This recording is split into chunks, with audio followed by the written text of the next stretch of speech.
It's Friday. Nanghihingi na ng treat si Yuyo. Si Yushi, ayan na. Naghihintay na. Actually, naka-ready na ang kanilang treats. Nilagay ko na lang dito para sabay-sabay silang kumain. Kasi marami akong gagawin. Iluwa, iluwa. Iluwa, yam, yam, yam, yam, yam, yam. Yushi. Yam, yam. Yushi, yam, yam. Iluwa, iluwa. Ang tagal pa niyang lumapit eh. Agoy, nagtatampo ang Yushi. Matampuhin ang Yushi. Inaantok pa? Inaantok.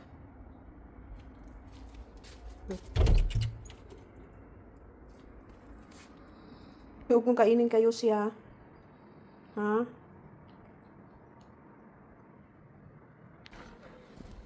Ito yung snacks nila Yoshi. Ito naman, ano siya? Mini bero-bero. Ano siya? Chamchi. Ang chamchi, yun ang tuna. Tapos yung isang flavor naman, ano siya? Karibi. So, yellow. Ang laman nito ay ano? Ilan ba ang laman nito? 20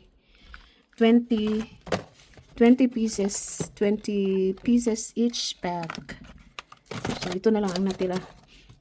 Doon din sa Minimum House sa mga anak nila, meron din doon. So, bali ano na lang pala, 3 kasi ito nabuksan na eh. Bibili ulit tayo. Happy Friday everyone! Nakagawa na pala tayo ng dough for roti or chapati. Ganyan po talaga ang ano namin. Ang mga pagkain may paruti-ruti at chapati or purata. So, happy Friday everyone and Juma Mubarak sa lahat ng mga kapatid natin sa Islam. At saka ngayon ay umaga. Siguro mga around, ano na ngayon? Anong oras na ba? Mga 9:30 na pala. So, pa-short lang muna ang ating mga video. Update lang sa ating daily vlog. Kasi pag naanuhan natin to na mag-vlog tayo, nako, hahaba ang mga video natin. Wala nang manunood dahil sobrang haba. So, ang weather ngayon ay 17 degrees. So, mainit na nga, 17 degrees. Pero, malakas ang hangin. Kaya, feeling fresh pa din. Yung ating bintana. Ang lakas ng hangin lalo't na nandito kami sa pinakataas.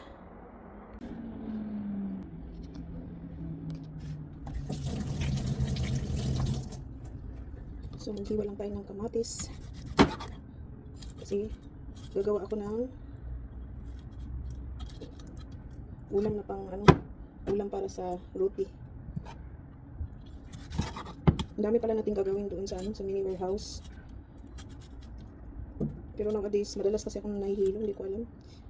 Baka na naman ito sa thyroid ko, sa hormone. So, kailangan ko namang bumisita sa aking doctor sa University Hospital. Baka meron na namang hindi nag-balance. Yung problema kasi talaga sa thyroid, unpredictable talaga yung mood, yung mga pangangatawan. Kaya, ngayon ko kailan kaya ako pwedeng pumunta. Tinatamad kasi ako pumunta ng hospital eh. Pero kailangan kong malaman kasi hindi naman siya madalas. Pero napapansin ko pagising ko sa umaga, energetic ako. Tapos maya maya, parang iba na yung pakiramdam ko. Nahihilo ako, gusto kong humiga.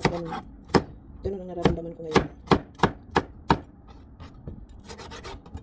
Pero lagi naman tayo umiinom ng ating maintenance. Baka nga nag-ano kasi diba, nasa middle age na tayo. Middle age na talaga, oh my God. Pero okay pa rin naman. Nagpa-function pa naman tayo sa mga ginagawa natin. Ayaw ko din kasi laging nakahiga eh. Kaya pagkatapos ko dito sa bahay maglinis, pupunta ako dun sa mini warehouse kasi ang daming gagawin doon. Ilabas namin ang dumi na.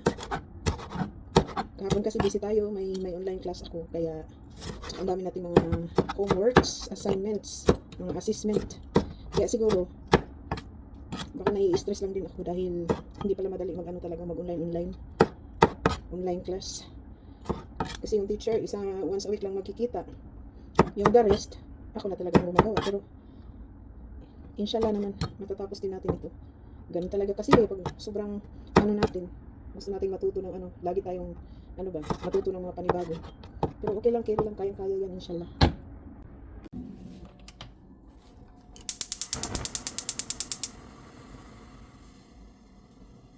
So, iinitin natin ang aking ginawang, pakita ko sa inyo. Ano to eh? Ginger, tapos cloves, turmeric, and cinnamon tea. So, initin lang natin. Ginawa ko siya kagabi. Initin ko kasi iinom tayo ngayon dahil umaga. Once a day lang naman ako umiinom nito.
Daddy?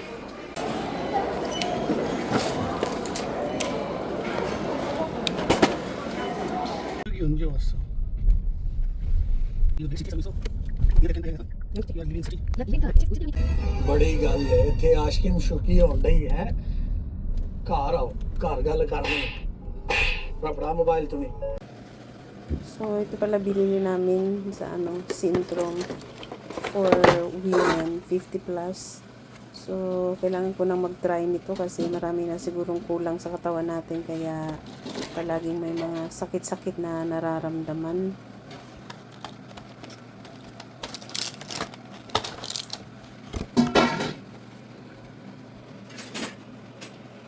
Nag-overtime pala kami ng work ni Daddy Abdullah. Naubusan kami ng ink at mga A4 paper, yung band paper. Dito kami sa Daiso.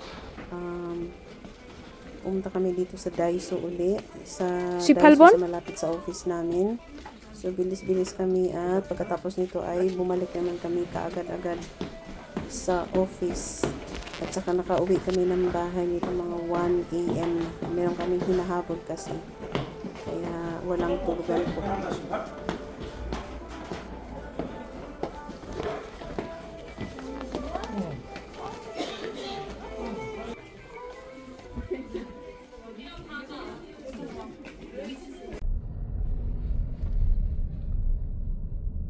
여기 호텔 쪽이 하네. 여기.